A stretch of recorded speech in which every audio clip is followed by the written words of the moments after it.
അപ്പോൾ ഇതാ ഒരു വർഷത്തിന് ശേഷം ഞങ്ങൾ ഗുരുവായൂർ പോയി. ഇന്ന് ഗുരുവായൂർ പോയി. കുറേ ആയിട്ടാണ് വിചാരിക്കുന്നു പോകണം.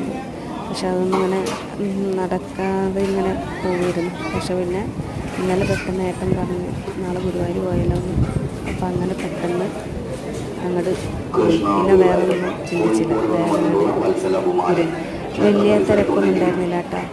വലിയ തിരക്കൊന്നും ഇല്ലാതെ കണ്ണനെ കയറി തൊഴുത് കണ്ട്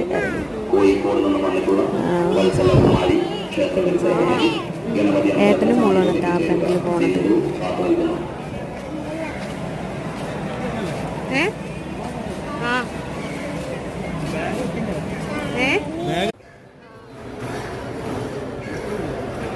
അപ്പോൾ ഇതാണ് ഞങ്ങൾ ഫാമിലി. ഏട്ടൻ, 2 മക്കൾ, പിന്നെ ഞാൻ. ഇതാണ് പിന്നെ അങ്ങനെയൊക്കെ.